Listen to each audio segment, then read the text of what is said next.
साथियों welcome back. आप सभी लोगों का बहुत बहुत स्वागत है मेरे YouTube चैनल पर। चलिए एक बार फिर हम लोग उपस्थित हैं इस नवजीवन कैंपस के ऑनलाइन क्लास के सीरीज में, और आज हम लोग बात करेंगे समान विज्ञान के अंतर्गत जीव विज्ञान से संबंधित जो टॉपिक चल रहा था उसी के आगे के हिस्से की। तो जो चल रहा था आपको याद होगा कि इसके पहले बायोलॉजी का क्वेश्चन आवर हुआ है डाइजेस्टिव सिस्टम से संबंधित, और उसके पहले श्वसन अंगों के बारे में पढ़ रहे थे हम। तो श्वसन अंग पढ़ रहे थे जिसमें हम श्वसन अंगों के संरचना के बारे में आप लोगों को विस्तार से बता चुके हैं, और इस क्लास में उसी श्वसन अंग के कार्यों पर हम लोग ध्यान देंगे कि जो अंग बना हुआ है रेस्पिरेटरी ऑर्गन के रूप में हमारे बॉडी में, श्वसन अंग वो कार्य कैसे करता है, उसके फंक्शन कैसे होते हैं और जिससे हमारा जीवन संचालित होता है। तो चलिए इसी को शुरू करते हैं, और आज हम लोग देखेंगे मुख्य रूप से फंक्शन ऑफ लंग्स, फेफड़े का कार्य क्या है, किस प्रकार ये काम करता है और इसका मुख्य उद्देश्य हमारे शरीर में क्या है, किसके लिए इसकी संरचना नेचर ने, प्रकृति ने किया। तो इसी पर ध्यान देंगे।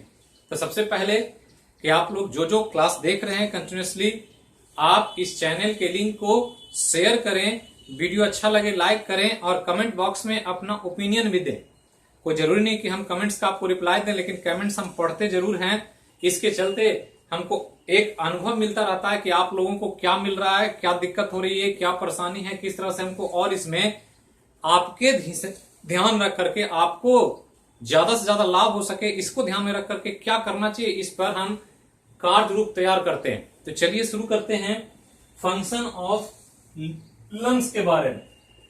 ये संरचना यहां बना हुआ है, इसके बारे में हम डिटेल से सब कुछ बना चुके हैं। आप सब कुछ के बारे में जानते हैं कि कौन क्या है, किसका नामकरण क्या होता है, और टर्म के रूप में बायोलॉजी में बहुत सारे टर्मिनोलॉजी पूछे जाते हैं, तो उसको आपको ध्यान रखना। तो ये हमारा दो फेफड़ा है, फेफड़े के बीच में हृदय है, ये एक लाइनिंग है रिब्स जिसको केज के रूप में नेचर ने बनाया है पसलियों के द्वारा, और नीचे में एक डायफ्राम है जो इसको बंद किया। ये पूरा जो जगह है इसको क्या कहते हैं, तो पूरा जो स्पेस है इसको थोरैसिक कैविटी या वक्ष गुहा कहा जाता है। और यहां पर जो ये बना हुआ है, ये दो संरचना एल्वियोली का, जो हमने कहा था कि फेफड़े का जो मुख्य स्ट्रक्चर है वो एल्वियोली है। आपको ध्यान होगा और ध्यान रहना चाहिए कि लंग्स या फेफड़े का इकाई क्या होता है, उसको क्या कहते हैं, तो एल्वियोली कहते हैं। तो यहां पर दो एल्वियोली का चित्र है जो हमने बनाया है। अब इसी के द्वारा इस डायग्राम से हम लोग फंक्शन ऑफ लंग्स, फेफड़े के कार्य को समझने का एक बहुत इंपॉर्टेंट कार्य करें। तो सबसे पहले जब कार्य की बात आती है कि फेफड़े का निर्माण किसके लिए हुआ है, तो हमने शुरू से ही कहा है कि ये फेफड़ा जो है हमारा श्वसन अंग, ये ध्यान रखना, श्वसन अंग के रूप में ये हमारे बॉडी में मौजूद है। कौन, तो लंग्स, ध्यान रखना है। और ये लंग्स दो की संख्या में है, लेफ्ट और राइट, जिसमें हमने कहा था कि ये लेफ्ट वाला थोड़ा छोटा होता है, राइट वाला थोड़ा बड़ा होता है, क्योंकि बीच में हृदय मौजूद है। और ये जो लंग्स है, ये ध्यान रखना है कि लंग्स वक्ष गुहा में मौजूद है। वक्ष गुहा कहें या अंग्रेजी में इसी को थोरैसिक कैविटी कहते हैं। तो ये ध्यान रखना है, आपको एग्जाम में पूछा जाएगा, अंग्रेजी भी और हिंदी भी। तो बहुत लोग अंग्रेजी से भागते हैं, तो भागना नहीं है, जितना भागेंगे उतना आपको परेशान करेगा, और जितना अंग्रेजी जरूरत है वो सब हम आपको डिटेल से समझा देते हैं। इसमें कहीं से कोई कंफ्यूजन और कोई कठिन वाली बात नहीं कि बहुत ज्यादा डिफिकल्ट है, हमको समझ में नहीं आ रहा, बिल्कुल आसान है। तो चलिए, श्वसन अंग लंग्स है, और लंग्स के रूप में दो लंग्स मौजूद है जो वक्ष गुहा में है।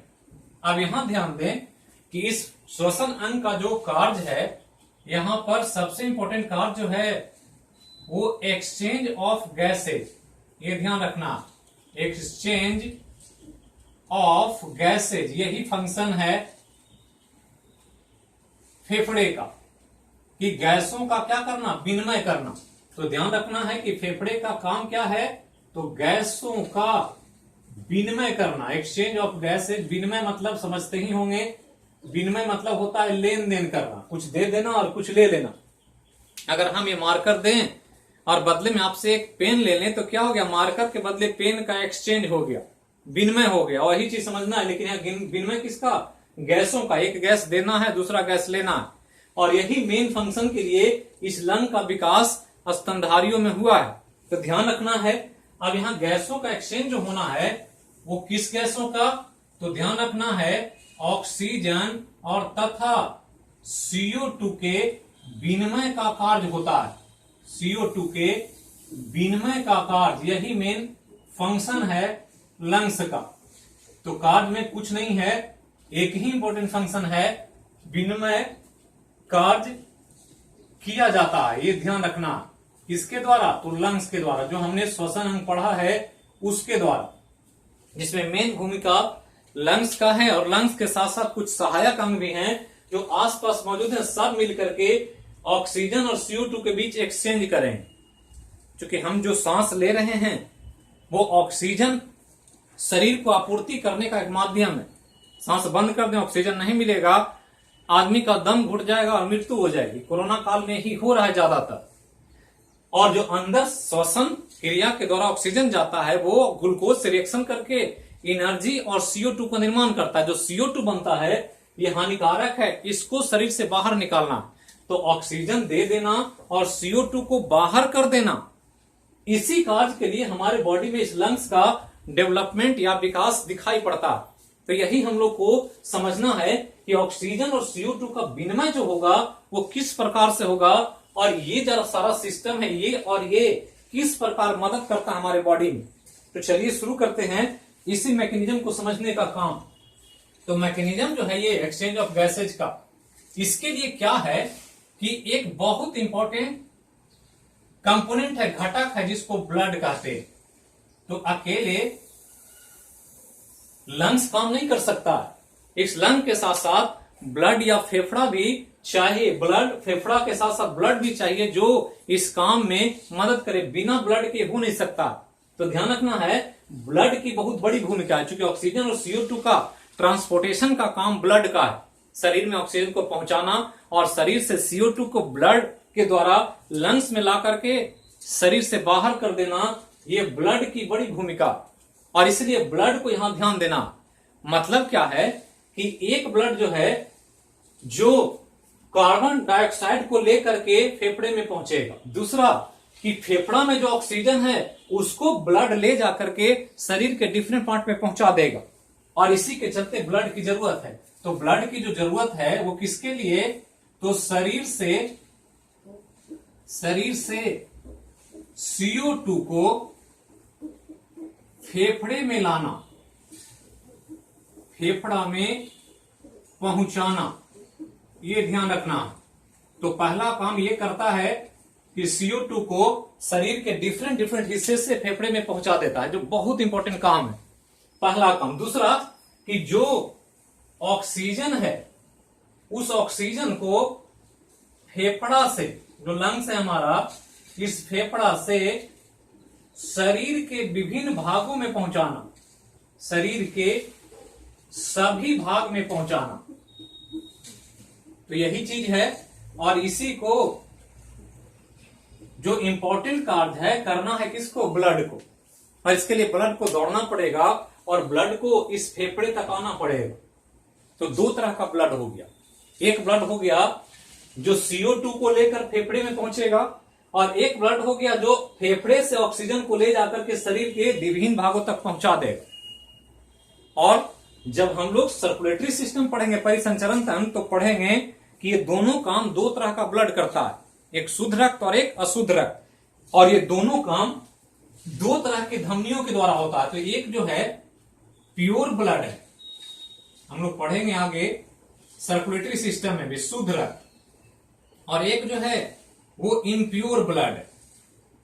ये बहुत इंपॉर्टेंट है एग्जाम के लिए, सभी एग्जाम में सवाल पूछा जाएगा। प्योर मतलब ये शुद्ध होता है और इम्प्योर मतलब अशुद्ध होता है। ब्लड तो है ही, मतलब हमारे शरीर में दो तरह का रक्त है। एक रक्त जिसको हम प्योर कहते हैं, दूसरा रक्त जिसको इम्प्योर कहते हैं। प्योर मतलब जिसमें कुछ मिलावट ना हो। दूध खरीदते हैं, अगर गाय जो दूध देती है वो अगर मिल जाए तो कहते हैं प्योर दूध है, और बेचने वाला उसमें पानी मिला दिया तो कहते हैं अशुद्ध या इम्प्योर है। पानी अगर साफ नल का हो तब तो ठीक है, कई लोग तो बेचने वाले तालाब का जल भी मिला देते हैं दूध में। रास्ते में अगर पानी नहीं मिला और बेचना है तो बाजार पहुंचने से पहले तालाब मिल गया तो तालाब का पानी भी मिला देते हैं, तो और अशुद्ध हो गया हो। घी प्योर और इम्प्योर बहुत चर्चा होती है कि घी जो खा रहे हैं हम शुद्ध घी खाते हैं, तो शुद्ध घी और शुद्ध दूध जो मानव हो गया है आज के संदर्भ में, वो पचाने की क्षमता हमारे बॉडी को नहीं है। अगर दूध अगर शुद्ध पिला दिया जाए अच्छे से तो आदमी को लूज मोशन हो जाता। तो अशुद्ध खाते खाते बॉडी भी अशुद्ध को अडेप्ट कर चुका है। तो इस रूप में समझना है कि ब्लड भी दो तरह का है, प्योर और इम्प्योर।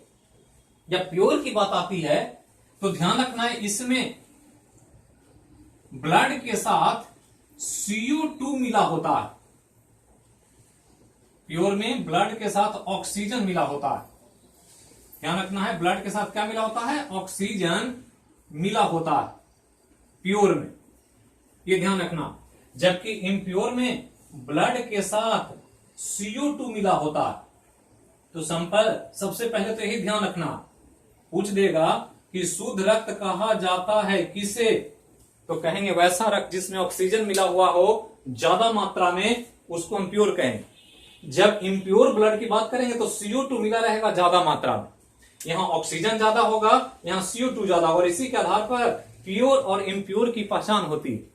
प्योर ब्लड बिल्कुल ब्राइट रेड होता है, एकदम चमकीला लाल, जबकि इम्प्योर ब्लड थोड़ा सा डार्कनेस लिए रहेगा, कालापन लिए रहेगा, क्योंकि वो CO2 के कारण, या कभी कभी नीला हरा भी कलर देता है एग्जाम में, तो ये CO2 की वजह से। अब यहां ध्यान रखना है कि प्योर ब्लड जो दौड़ता है नली में, क्योंकि दौड़ने के लिए ब्लड को क्या चाहिए? वेसल चाहिए। वेसल को यहां नली कहते हैं, वाहिनी। ब्लड वेसल के नाम से जानते होंगे आप लोग, रक्त वाहिनी कहा जाता, मतलब रक्त को ढोने वाली नली है। तो जो प्योर ब्लड धोती है वेसल, उसको हम लोग सर्कुलेटरी सिस्टम में आर्टरी कहते हैं। आर्टरी मतलब धमनी। ये धमनी पढ़े होंगे, पूछता है एग्जाम में कि शुद्ध रक्त शरीर में दौड़ता है किस नली में, तो धमनी में। जबकि इम्प्योर ब्लड की बात करेंगे तो यहां भी नली चाहिए, वेसल। और ये जो वेसल है, इस वेसल को यहां पर एक नाम देंगे जिसको वेन कहा जाएगा। तो वेन मतलब सीरा। तो धमनी और सीरा सब लोग पढ़ते आ रहे हैं, एग्जाम में पूछता है शुद्ध रक्त किसमें? धमनी में। अशुद्ध रक्त किसमें? सीरा में। शुद्ध रक्त मतलब ऑक्सीजन ज्यादा है और अशुद्ध रक्त मतलब CO2 ज्यादा है। तो एक कॉमन कॉन्सेप्ट है बॉडी का। पूरे शरीर में यही क्रिया होती है जिससे शरीर में पूरा ब्लड दौड़ रहा है 24 आवर, कभी भी रेस्ट नहीं करता। जब तक जीवन चल रहा है, सांसें चल रही है, फेफड़ा काम करेगा, हृदय काम करेगा, ब्लड दौड़ता रहेगा। जैसे ही ये काम करना बंद कर देगा, जीवन समाप्त हो जाएगा। तो ये ध्यान रखना। तो वेसल, आर्टरी ब्लड को प्योर ब्लड के रूप में ढोता और यहां इम्प्योर ब्लड के रूप में सीरा ढोता। लेकिन यहां उल्टा हो जाता है लंग्स के लिए, और इसीलिए एग्जाम में लंग्स पूछा जाता कि लंग्स को जो प्योर ब्लड सप्लाई करता है उसको कहते हैं क्या? तो प्योर ब्लड जो लंग्स से बाहर निकलता है वो, और जो इम्प्योर ब्लड लंग्स में पहुंचता है वो, उसको ध्यान रखना। अब यहां ध्यान रखना है कि इम्प्योर ब्लड जो फेफड़ा तक पहुंचेगा, इसको पहुंचाने वाली नली पल्मोनरी आर्टरी कहा जाता है। ये ध्यान रखना। हिंदी में फुफ्फुस धमनी, फुफ्फुस धमनी, ये ध्यान देना। तो हिंदी अंग्रेजी से भी ज्यादा कठिन है।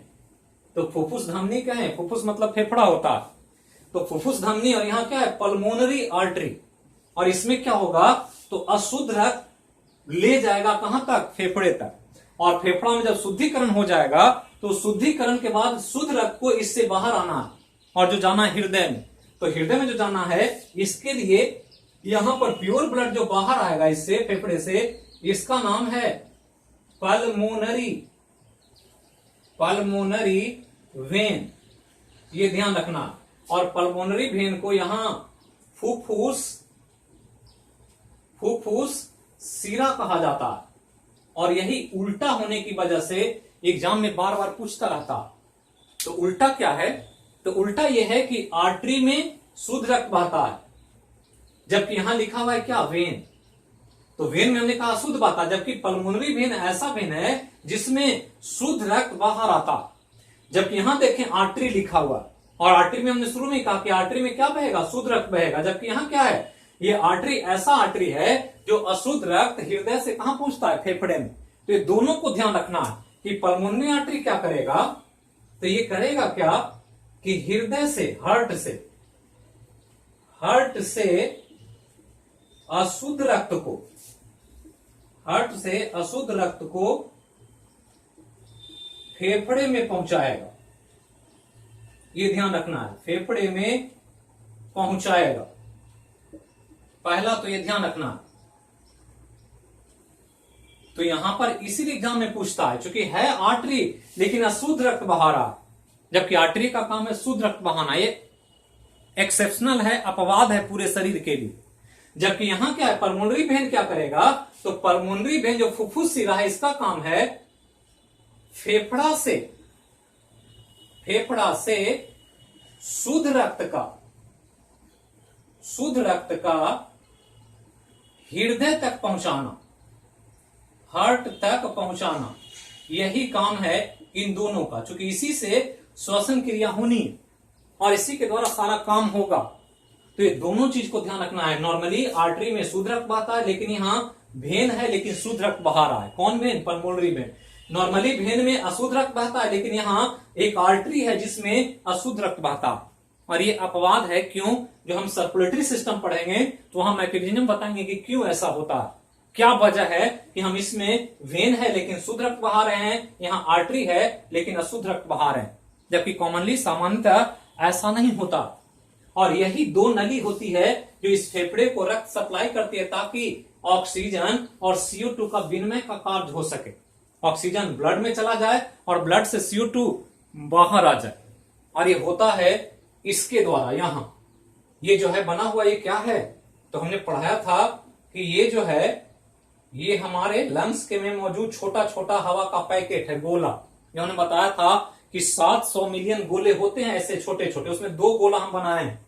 और इस गोला का नाम क्या है, हमने बताया था कि गोला का नाम एल्वियोली है, जिसको फेफड़े का यूनिट कहा जाता है। हमने कहा था कि इसको याद रखना कि फेफड़े का इकाई कौन, तो एल्वियोली। एयर सैक है, ये हवा का छोटा छोटा पैकेट है।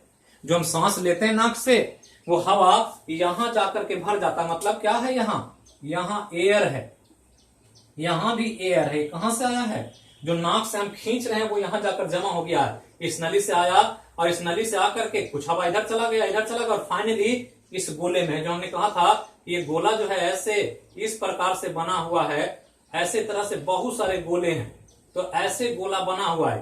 तो ये गोला को हमने अलग दिखाया, इधर से सांस लिए, गोला ऐसे आ गया और यहां हवा भर गया, तो यही हवा यहां, और हवा जो आया है उसमें ऑक्सीजन, CO2, नाइट्रोजन सब है। लेकिन ये करेगा क्या, यहां ऑक्सीजन है, ये ऑक्सीजन, ये जो बगल में पाइप दिख रहा है, ये पतला पाइप है, इस पाइप को ब्लड कैपिलरी कहते हैं, कैपिलरी, ये ध्यान रखना। तो एक हमने कहा ब्लड वेसल, रक्त वाहिनी, मोटा पाइप है, और पाइप को जब बहुत पतला कर देंगे तो नाम हो जाएगा ब्लड कैपिलरी, रक्त वाहिनियां। तो रक्त वाहिनियां में बहुत पतली पतली नली होती है, क्योंकि पूरे बॉडी में ब्लड को पहुंचाना, और इस रूप में ये पतली नली है जिसमें ब्लड दौड़ रहा है। और ये जो रेड रेड है, ये क्या है, तो ये ब्लड का सेल है, कोशिका है, जैसे हम लोग पढ़ते हैं RBC, WBC, प्लेटलेट्स, तो ये सब कोशिकाएं हैं जो इस नली में दौड़ रहा। अब यहां क्या है कि इसी नली में CO2 है, तो CO2 क्या करेगा कि इस पैकेट में भेजेगा ये ब्लड, और ऑक्सीजन को क्या करेगा, अपने अंदर ले लेगा। तो ऑक्सीजन ब्लड में चला गया और ब्लड से CO2 कहां आ गया, एल्वियोली में आ गया। अब सांस लेंगे, छोड़ेंगे तो हवा बाहर आएगा, अंदर जाएगा, और ऑक्सीजन ब्लड में शामिल होगा, और ब्लड से CO2 इसके अंदर आ जाएगा, इसके अंदर। और फिर ये क्रिया निरंतर चलती रहेगी जब तक जीवन चल रहा है। और इसी काम के लिए मुख्य रूप से हमारे शरीर में ये फेफड़े का विकास दिखलाई पड़ता। तो इतना चीज आप ध्यान रखें। तो पूछ देगा कि फेफड़े से शुद्ध रक्त जो बाहर आती है उस नली को कहते हैं क्या, शुद्ध रक्त जो बाहर निकल रही है फेफड़े से, तो कहेंगे पल्मोनरी वेन। पूछ देगा कि फेफड़े तक अशुद्ध रक्त पहुंचाने वाली नली को क्या कहा जाता है, तो पल्मोनरी आर्टरी। दूसरा, कि लंग्स का इकाई क्या है? एल्वियोली है। गैसों के विनिमय का कार्य, एक्सचेंज ऑफ गैसेज, विनिमय का कार्य कहां होगा? तो फेफड़े के एल्वियोली में होगा। एल्वियोली में क्या होगा? ऑक्सीजन एल्वियोली से ब्लड में चला जाएगा और CO2 ब्लड से एल्वियोली में आ जाएगा, और यही प्रक्रिया कंटिन्यूअसली जीवन भर चलती रहे। तो यही मेजर फंक्शन है हमारे श्वसन अंग का, फेफड़ा का। लेकिन ये होगा कैसे, इसको समझना। ये सांस हम ले कैसे रहे, छोड़ कैसे रहे, इस पर ध्यान देना है, तभी जाकर के आप क्वेश्चन बना पाएंगे। तो चलिए अब आगे बढ़ते हैं। ये तो मेन थीम हो गया कि फेफड़ा कर क्या रहा, लेकिन कर जो रहा है वो कैसे कर रहा है, कैसे ऑक्सीजन पहुंच रहा है और कैसे CO2 बाहर निकल रहा है, इस पर थोड़ा सा ध्यान देना, तभी जाकर के आप चीजों को समझ पाएंगे और जो एग्जाम में पूछेगा आप आसानी से बना पाएंगे। तो उसी को हम अब इस सेक्शन में आपको बता रहे हैं। तो बिल्कुल कॉन्सेप्चुअल, कंटिन्यूअसली कंसंट्रेट होकर चीजों को समझें और कॉन्सेप्ट को समझें, रटे नहीं। रटेंगे तो ये सवाल नहीं बनेगा। रटने की प्रवृत्ति छोड़ें। लुसेंट और स्पीडी या जो क्रैश कोर्स लोग चला रहे हैं, वन लाइनर पढ़ा देते हैं और कहते हैं यही पढ़ लो यही आएगा, तो ऐसे नहीं होगा, ये नहीं आएगा। ट्रेंड बदल गया, समय बदल गया, बहुत एडवांस हो गया, और उस हिसाब से आपको तैयारी को भी एडवांस रूप में ले जाना होगा। तो चलिए शुरू करते हैं। अब यहां पर जो सारा काम हो रहा है, वो सारे काम का दारोमदार जो है ऑक्सीजन और CO2 के एक्सचेंज का जो दारोमदार है वो एक प्रक्रिया पर है जिसको ब्रीदिंग कहते हैं। क्या कहते हैं? ब्रीदिंग। तो मेन भूमिका यहां ब्रीदिंग का, अंदर मैकेनिज्म जो चल रहा है ये तब होगा जब ब्रीदिंग हम करेंगे। ब्रीदिंग को नॉर्मली श्वसन कहा जाता है, हिंदी में श्वसन। तो ब्रीदिंग नाम सुने होंगे, श्वसन हिंदी में। अब ये ब्रीदिंग में है क्या कि ब्रीदिंग एक प्रक्रिया है हमारे शरीर में जिसमें दो काम होता है, सांस लेने का काम और दूसरा सांस छोड़ने का काम। ये ध्यान रखना। तो दो काम अगर कर रहा है कोई व्यक्ति तो कहते हैं कि ब्रीदिंग कर रहा है। डॉक्टर जब क्लिनिक में जाएंगे और किसी को लगेगा कि आदमी मर गया तो दो चीज पर ध्यान दिया जाता है, एक होता है ब्रीदिंग पर और एक होता है आंख के आइरिस पर। दो तरह के डेथ होते हैं, क्लिनिकल डेथ और एक नेचुरल डेथ। डॉक्टर को जो डेथ को घोषणा करता है कि मर गया व्यक्ति, वो ब्रेन डेथ के और आइरिस के हिसाब से वो देखता है पुतलियां इसकी काम कर रही है कि नहीं, सांसें चल रही है कि नहीं चल रही। तो इसके हिसाब से ध्यान रखना है कि ब्रीदिंग देख करके, नॉर्मल भी हम लोग देखते हैं कि मर गया तो देखते हैं कि सांस चल रहा है कि नहीं चल रहा है। तो ब्रीदिंग हो रहा है तो समझते हैं कि अभी जिंदा है, मरा नहीं है। तो ब्रीदिंग क्या है? सांस लेना और सांस छोड़ना, ये दोनों क्रिया को मिला देंगे तो दैट इज कॉल्ड ब्रीदिंग। मतलब क्या है कि एक बार सांस लें और एक बार सांस छोड़े। क्या करना है? एक बार सांस लेना है, सांस लेना, और दूसरा एक बार सांस छोड़ना, एक बार सांस छोड़ना। ये दो काम अगर करते हैं एक एक की संख्या, मतलब एक बार हम ब्रीदिंग करें ऐसे खींचे सांस और एक बार छोड़ें, ये दोनों सर्किल कंप्लीट हो गया तो इस दोनों क्रिया को सम्मिलित रूप में एक ब्रीदिंग कहा जाए। इसी को एक ब्रीदिंग कहते हैं। तो ये ध्यान रखना कि ब्रीदिंग क्या है। तो एक बार सांस कोई ले रहा है और एक बार सांस छोड़ रहा है, तो ये पूरा जो एक सर्किल कंप्लीट हुआ वो एक ब्रीदिंग कहलाए, जिसमें दो क्रिया हुआ है, सांस लेने का और सांस छोड़ने का। और ये बहुत बड़ा विज्ञान है, साइंस है। सांस लेने और छोड़ने से आपके जीवन का और बॉडी के फंक्शन का पता चलता है। और ये सांस लेना और देना अलग अलग स्थिति में अलग अलग रूप में होता है। कोई बहुत हल्का हल्का सांस लेता है और कोई बहुत डीप ब्रीदिंग करता है, गहरा सांस लेगा और गहरा छोड़ेगा। तो जो हल्का सांस लेता है उसकी लाइफ कम होती है, ये ध्यान रखना। और जो गहरा सांस लेगा वो लंबा लाइफ जीते हैं।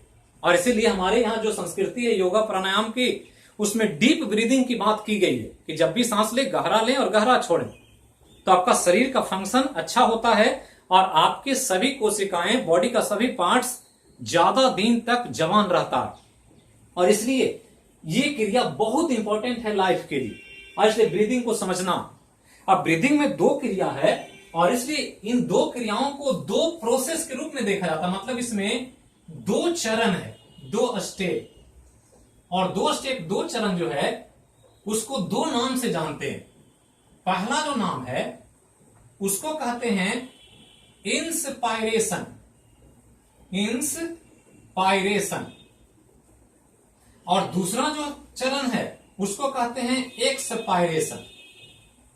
तो टर्म बहुत इंपॉर्टेंट है, ऐसा नहीं है कि लोग कहते हैं कि छो देखो भी नहीं, अंग्रेजी से काम नहीं पड़ेगा, तो आप एग्जाम में बैठेंगे तब समझ में आएगा कि कहां पर क्या पढ़ रहा है। जरूरत सबको पढ़ें अंग्रेजी, ऐसा कुछ नहीं, अंग्रेजी दुनिया का सबसे कमजोर भाषा और सबसे आसान भाषा, इससे आसान कुछ नहीं। थोड़ा सा इस पे मन लगाएं, रुचि जगाएं, आपको आसानी से अंग्रेजी भी अच्छा लगने लगेगा।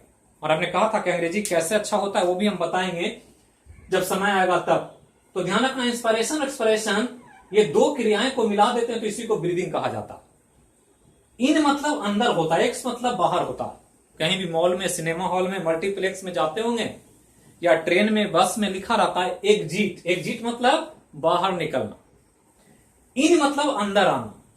तो जब हवा अंदर लिया जाए दैट इज कॉल्ड इंस्पायरेशन, और जब हवा बाहर निकाला जाए, एक्सपेल किया जाए, तो दैट इज कॉल्ड एक्सपायरेशन। मतलब ये क्या है, तो ये है सांस का अंदर लेना, सांस का अंदर लेना, दैट इज कॉल्ड इंस्पायरेशन, ये क्रिया। और जब सांस को बाहर छोड़ते हैं तो दैट इज कॉल्ड एक्सपायरेशन, सांस को बाहर छोड़ना, बाहर छोड़ना। यही 2 प्रक्रिया है जिसको हम ब्रीदिंग कर रहे हैं। तो सांस को अंदर लेना और सांस को बाहर छोड़ना कैसे होगा, ये किस प्रकार होगा, ये इसको समझना। आपको लगता है कि हम नाक से खींच लेते हैं, तो ऐसा है नहीं। नाक भी आपको तभी मदद करेगा जब अंदर का सिस्टम काम करे, और इसलिए यहां से बहुत सवाल एग्जाम में पूछता। और इन दोनों क्रिया में नाक तो एक छोटी सी भूमिका, नाक में कुछ नहीं है, नाक काट भी देंगे चाकू से तो भी सांस ले लेगा आदमी, नाक का कोई रोल नहीं। तो पाइप है, पाइप के मदद से हवा जा आ रही है, नाक कुछ नहीं कर रहा, जो कर रहा है वो सब यहां कर रहा है, ये पूरा सिस्टम। और इसी को समझना, तो कैसे होता है इसको थोड़ा सा 5 मिनट में बिल्कुल समझ में आ जाएगा कि कैसे आप सांस ले रहे हैं और कैसे छोड़ रहे हैं। और अगर बॉडी ना चाहे तो आप सांस चाह कर भी नहीं ले सकते हैं और चाह कर भी छोड़ नहीं सकते।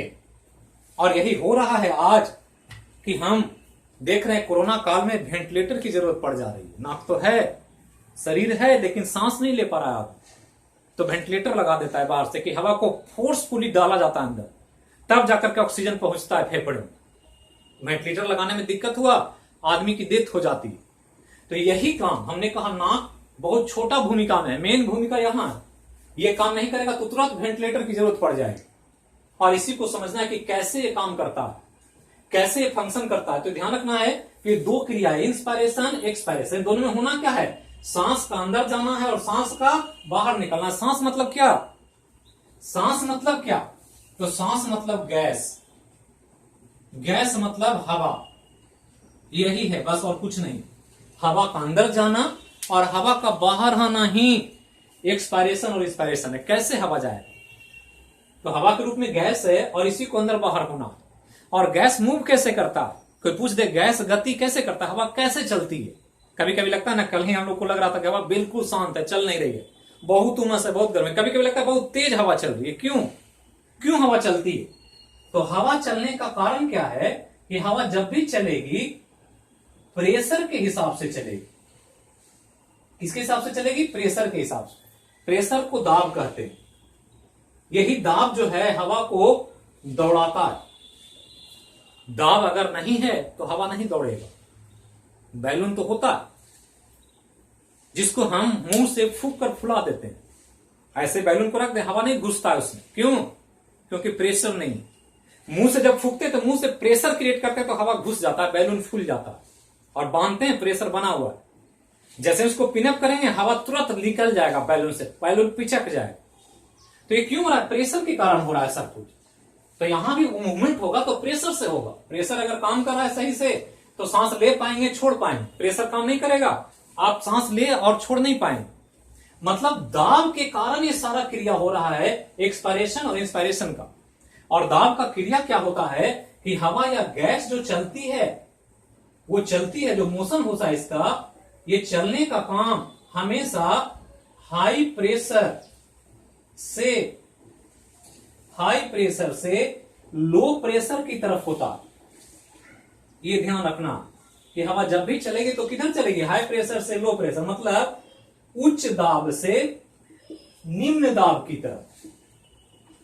यहां ध्यान रखना, यही आपको याद रखना कि हवा जब भी चलेगी हाई प्रेशर से लो प्रेशर। मुंह से फूका आपने तो मुंह का दाब ज्यादा है, इसलिए बैलून में हवा घुस गई। अब अगर हवा को बैलून में भर दिया और उसमें होल करें, छेद करें, पिन लेकर, तो बैलून में प्रेशर ज्यादा है तो बैलून से हवा क्या आएगी, बाहर आ जाएगी। तो जिधर ज्यादा होगा हवा प्रेशर, उधर से हवा जाना चाहिए किधर, जिधर प्रेशर कम है। गैस सिलेंडर होता है घर में, गैस भरा हुआ है, वो लीक होता है तो गैस अपने आप निकलने लगता है। क्यों? क्योंकि सिलेंडर में दबाव ज्यादा है, प्रेशर ज्यादा है, बाहर में प्रेशर नहीं।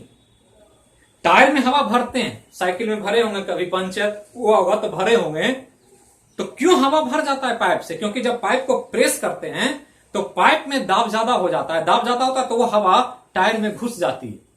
तो ये समझना है कि जब भी हवा घुसेगा तो हाई प्रेशर से लो प्रेशर। आंधी क्यों आता है? आंधी इसलिए आता है कि यहां पर अगर लो प्रेशर हो गया और इधर चारों तरफ हाई प्रेशर है तो सभी तरफ से हवा लो प्रेशर की तरफ चलने लगेगी, और चलेगी तो यहां पर आंधी तूफान आ जाएगा। तो कहते हैं चक्रवात आ गया, प्रति चक्रवात आ गया। अभी हमने हैसल तूफान का नाम लिया था कैरेंट में, तो कैरेंट में लिया क्यों?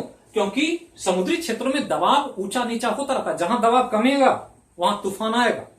और ये हमेशा ध्यान रखना है कि कोई भी गैस मूव करेगा उसके लिए प्रेशर में अंतर चाहिए, और प्रेशर में अंतर कैसा, हाई प्रेशर से लो प्रेशर। जब भी चलेगा तो ज्यादा दाब से कम दाब की तरफ हवा जाना चाहेगी।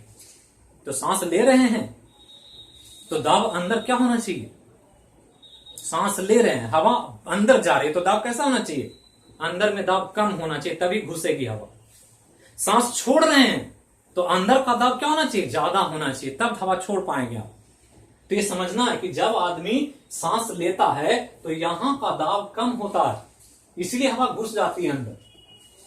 जब आदमी सांस छोड़ता है तो अंदर का दाब ज्यादा होता है तो हवा बाहर आती है। एक आदमी मर जाता है, सांस रुक गया, अब हवा बाहर अंदर नहीं होगा, क्योंकि प्रेशर अब बदल नहीं रहा, बॉडी तो फिक्स हो गया, स्थिर हो गया। अब स्थिर हो गया तो सांस अंदर हवा घुसेगा ही नहीं, तो सांसें रुक जाएगी। तो यही समझना है कि जब भी सांस लेने और छोड़ने की बात आ जाए तो यहां पर प्रेशर में बदलाव एक बड़ा फैक्टर है। प्रेशर बढ़ेगा घटेगा तभी हवा अंदर बाहर होगी। अब यहां समझना है कि इंस्पायरेशन होना है तो इंस्पायरेशन में सांस को अंदर लेना, हवा को अंदर जाना। अंदर जाना है मतलब क्या, तो यहां ध्यान रखना है कि यहां पर वक्ष गुहा का दाब क्या होना चाहिए, सांस अंदर जा रहा है, ये वक्ष गुहा, इसी को हमने वक्ष गुहा नाम दिया। ये पूरा जो ग्रेविटी है ये वक्ष गुहा, तो अंदर का दाब क्या होना चाहिए, तो वक्ष गुहा का दाब इंस्पायरेशन में कम होना चाहिए, क्योंकि हवा को अंदर घुसना, तो जिधर कम होगा उधर हवा जाएगा। तो बाहर से अंदर जा रहा है हवा, तो बाहर से अंदर जा रहा है मतलब यहां प्रेशर क्या है, कम है। अब यहां क्या एक्सपायरेशन करना, एक्सपायरेशन करना है तो क्या करेंगे, तो एक्सपायरेशन तब होगा जब वक्ष गुहा का दाब अधिक होगा।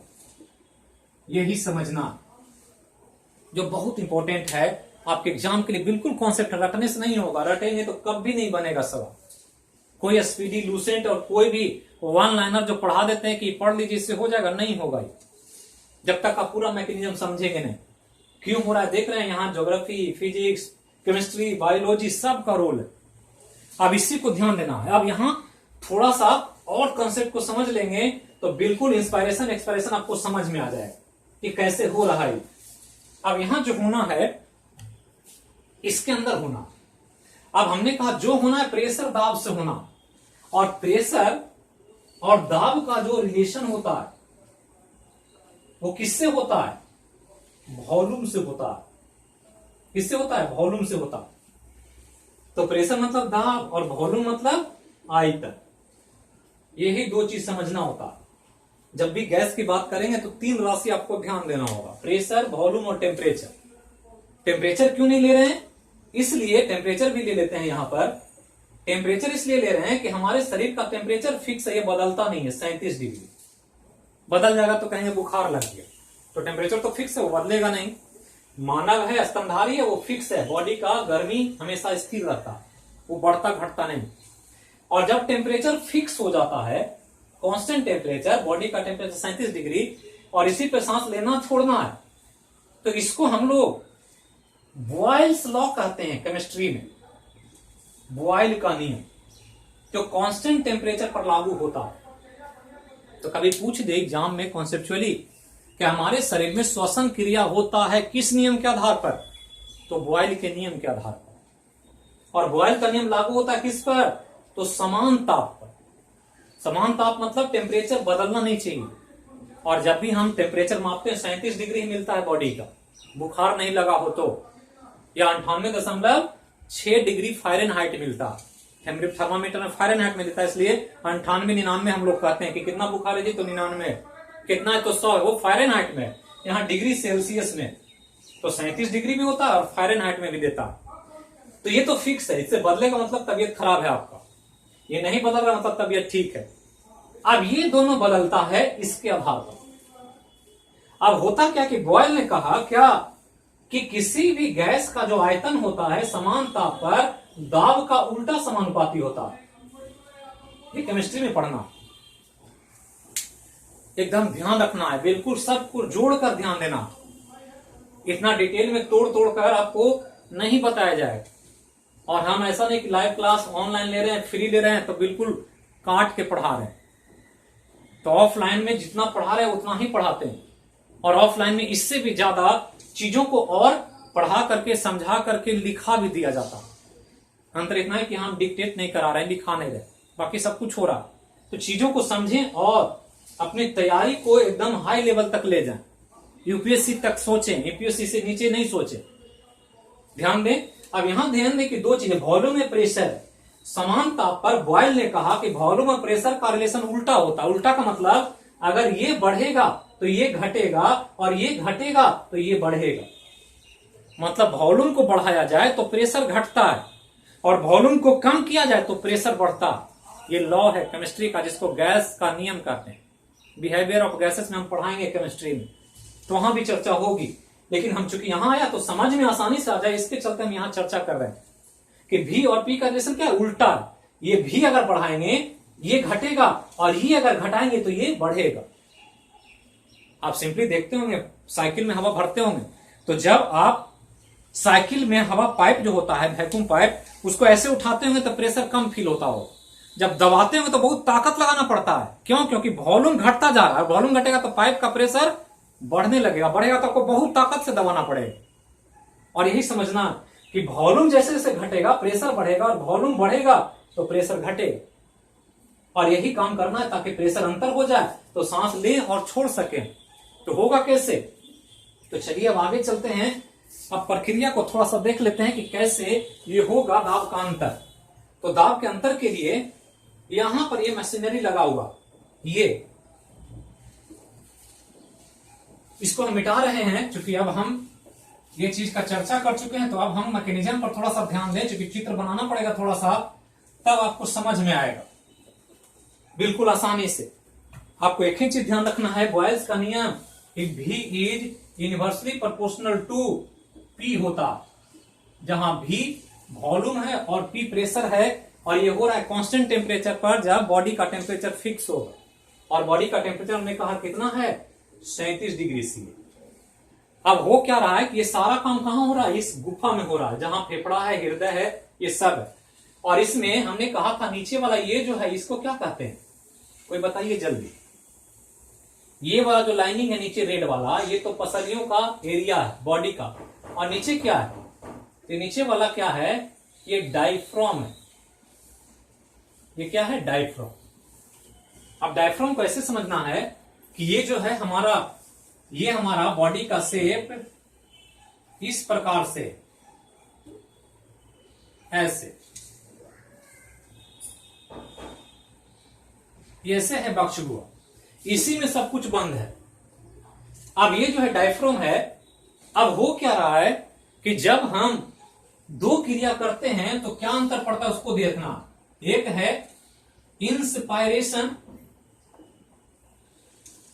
और दूसरा है एक्सपायरेशन, इंस्पायरेशन और दूसरा एक्सपायरेशन। क्या है इसको समझें तो ध्यान देना है कि हमने कहा कि पूरा बॉयल्स लॉ पर चलेगा, V is inversely proportional to P कहेंगे 37 डिग्री बॉडी का टेम्परेचर।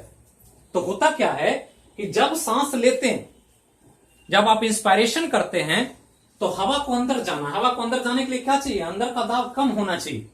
और हमने कहा दाब और वॉल्यूम का उल्टा रिलेशन, वॉल्यूम को कम करेंगे दाब ज्यादा हो जाएगा, वॉल्यूम को बढ़ाएंगे दाब कम हो जाएगा। अब यहां ध्यान दें कि अभी इतना है, ये थोरेसिक कैविटी को हमने यहां बनाया तो इतना ही बड़ा है। ये डायफ्राम जो है ये लचीला होता है, फ्लेक्सिबल, और फ्लेक्सिबल होता है जब सांस लेते हैं। ये वाला लाइन को हमने यहां दिखाया है, जब सांस लेते हैं तो ये वाला लाइनिंग ऐसे हो जाता है, ऐसे ये सीधा हो जाएगा। क्योंकि जब भी आप सांस लेते होंगे ध्यान देंगे चेस्ट रीजन पर, तो सांस जैसे खींचेंगे ऐसे, तो ये क्या होगा, ये चेस्ट फैलता है ऐसे, ये वाइड होता है और ऊपर चढ़ता है। तो वाइड होगा, जब ये वाइड होगा तो ये जो डायफ्राम ऐसे है यहां पर, ये सीधा हो जाए। तो पहले इतना बड़ा था थोरेसिक कैविटी, अब इतना बड़ा थोरेसिक कैविटी में इतना वॉल्यूम क्या हो गया, बढ़ गया। पहले इतना ऊपर चढ़ा हुआ था, अब यही चीज नीचे आ गया। ये जो था पहले यहां था, अब ये फैल करके नीचे आ गया। तो इतना वॉल्यूम क्या हो गया, बड़ा हो गया, कमरा का साइज बड़ा हो गया, वक्ष गुहा बड़ा हो गया। जब बड़ा हो गया मतलब वॉल्यूम क्या हो गया, बढ़ गया। और वॉल्यूम बढ़ेगा तो दाब क्या होगा, प्रेशर घटेगा, क्योंकि उल्टा रिलेशन है, वॉल्यूम बढ़ेगा तो दाब घटेगा। तो वॉल्यूम बढ़ा और वॉल्यूम बढ़ेगा, जैसे ही दाब क्या होगा, घटेगा, और दाब घटेगा तो हवा अंदर से घुस जाएगी ऐसे फेफड़े में। क्यों, क्योंकि प्रेशर कम है बाहर से। तो ये ध्यान रखना कि जब इंस्पायरेशन होता है तो पहला पॉइंट कि वक्ष गुहा का दाब, वक्ष गुहा का दाब कम होता है। क्यों, क्यों कम होता है, क्योंकि डायफ्राम नीचे चला जाता है। ये ध्यान रखना, क्यों हुआ ऐसा, क्योंकि डायफ्राम नीचे गया। ये अगर काम नहीं करेगा, डायफ्राम नीचे नहीं जाएगा, सांस आप कितना भी जोर से लेंगे हवा घुसेगा ही नहीं, क्योंकि इसको घुसने के लिए स्पेस चाहिए। और स्पेस ये बढ़ेगा कब, जब डायफ्राम यहां से खसक करके यहां जाएगा। तो जब इंस्पायर करते हैं, सांस लेते हैं, डायफ्राम नीचे जाता है, वॉल्यूम बड़ा होता है, वॉल्यूम बढ़ने से दाब घट जाता है, परिणाम स्वरूप हवा अंदर घुस जाती है। अब दूसरा देखें एक्सपायरेशन। एक्सपायरेशन में क्या करना है, हवा को बाहर निकलना। तो आप सांस ले चुके हैं एक बार और अब आपको सांस छोड़ना, तो छोड़ने के लिए फिर क्या करना होगा, जैसे ही छोड़ना होगा तो जैसे ही हम सांस लें ऐसे और छोड़ें, तो छोड़ेंगे तो देखेंगे फिर से बॉडी ऐसे सिकुड़ता। तो ऐसे जब बेंड करता है तो ये क्या होगा, फिर ये ऐसे हो जाए। तो ऐसे हो गया तो ये वाला जो वॉल्यूम था ये खत्म हो गया, इतना छोटा हो गया। तो छोटा हो गया मतलब क्या हो गया, आयतन कम हो गया। और आयतन कमेगा तो दाब क्या होगा, अंदर का बढ़ जाएगा। जो हमने कहा V और P उल्टा है, तो आयतन कमा दाब बढ़ेगा, और दाब जब अंदर का बढ़ गया, प्रेशर बढ़ गया, तो जैसे ही पुश करेंगे ये अंदर से हवा दोनों फेफड़े से क्या होगी, बाहर आ जाएगी। तो क्या हो गया एक्सपायरेशन में, तो एक्सपायरेशन में हो गया 2 पॉइंट कि वक्ष गुहा का दाब, वक्ष गुहा का दाब बढ़ जाता है। ये ध्यान रखना है, वक्ष गुहा का दाब बढ़ जाता है। क्यों बढ़ता है, क्योंकि डायफ्राम ऊपर चला जाता है, ऊपर चला जाता है। तो ये सब प्रक्रिया पूछेगा एग्जाम कि सांस लेते हैं तो डायफ्राम किधर जाता है, तो सांस लेने में डायफ्राम नीचे जाता है, सांस छोड़ने में डायफ्राम ऊपर जाता है। सांस लेने के समय अंदर का दाब कम होता है, सांस छोड़ने के समय अंदर का दाब ज्यादा होता है। क्यों ज्यादा कम हो रहा है, क्योंकि डायफ्राम ऊपर नीचे फ्लक्चुएट कर रहा है। जो कोई बॉयल्स का नियम को फॉलो करेगा, V इनवर्सली प्रोपोर्शनल टू, आयतन बढ़ेगा दाब घटेगा, दाब बढ़ेगा आयतन घटेगा। और यही पूरा मैकेनिज्म से ब्रीदिंग का कार्य कंप्लीट हो जाए। तो यही था पूरा मैकेनिज्म श्वसन का जो आपको समझना था। अब यहां के बाद कुछ फैक्चुअल बातें हैं जो आपको अगले क्लास में या बायोलॉजी के किसी और क्लास में बताया जाए। तो एक एक चीज को ध्यान रखें, बिल्कुल हम आपको मैकेनिज्म बायोलॉजिकल प्रोसेस के तौर पर समझा रहे हैं, ये सारा काम इसी के अंदर हो रहा है। तो इसी को ध्यान दें और क्वेश्चन आवर के लिए तैयार रहें। टॉपिक यहां खत्म होने वाला है लंग्स का। तो लंग्स का या डाइजेस्टिव सिस्टम का आपको क्वेश्चन नंबर होगा बायोलॉजी का सैटरडे को नाइट में या संडे को नाइट में। एक तो करंट अफेयर का भी होगा, वो भी ध्यान रखना। तो इस सब चीजों को ध्यान रखें, चूंकि एक मेरा सिद्धांत है कि मैं टेस्ट कभी भी कह कर नहीं लेता हूं, चाहे वो ऑफलाइन हो चाहे ऑनलाइन हो। इमीडिएटली मैं कभी भी टेस्ट लेता हूं। जो ऑफलाइन क्लास करते हैं नवजीवन कम्युनिकेशन को पता होगा कि आप क्लास करने आए हैं, अचानक से आपका टेस्ट हो जाता, क्योंकि हम योद्धा को हमेशा तैयार देखना चाहते हैं। ऐसा नहीं कि कह दें कि कल टेस्ट होगा तो आप पढ़ लिए और हम छोड़ दिए तो आप पढ़ना ही बंद कर दिए। तो हमेशा तैयार रहें, जब एग्जाम हो 100% स्कोर करें और अपना रिजल्ट होना चाहिए। तो क्वेश्चन नंबर कभी भी हो सकता है, किसी भी समय में हो सकता है, यह ध्यान रखना। लेकिन सूचना आपको एक दिन पहले मिल जाएगी टाइमिंग के हिसाब से। तो चलिए इसी के साथ एक क्लास कंप्लीट करते हैं, फिर मिलेंगे अगले क्लास में। तब तक जहां रहें स्वस्थ रहें, सुरक्षित रहें। Have a nice day. इस टीम को बड़ा करें, ज्यादा से ज्यादा लोगों तक इस चैनल के लिंक को पहुंचाएं और लोगों को बताएं कि पढ़ाई ऐसे भी की जाती है जो बिल्कुल 0 से एडवांस लेवल तक आप आसानी से पहुंच सकते हैं, कहीं से भी रह करके, कहीं से भी पढ़ करके। तो बोलिए, देश की एकता अखंडता के लिए जय हो मैया की। Thank you.